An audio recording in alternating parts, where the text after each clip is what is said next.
மலைகள் சூழ்ந்த அமைதியான கிராமத்தில் மாயா தனது பாட்டியின் தோட்டத்தில் ஒரு பழைய சாவியை புழுதியிலிருந்து எடுத்து அழுத்தமாக பிடித்தாள். அதைத் தொடர்ந்து வீட்டின் பின்பகுதியில் உள்ள பழமையான கிணற்றை நோக்கி சென்றாள்.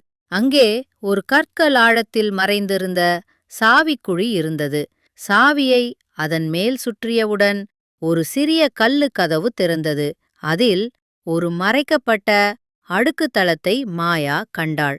உள்ளே பழைய நாட்குறிப்புகள், தூசி மூடிய கால கடிகாரங்கள் நிறைந்திருந்தன.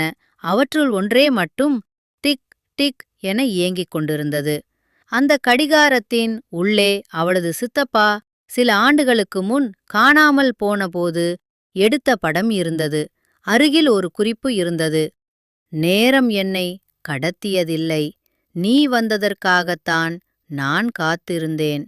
மாயா அந்த மின்னும் கதவுக்குள் நுழைந்தாள். கதவு மெதுவாக மூடியது. அவள் பயணமாவது காலத்தை கடந்தது.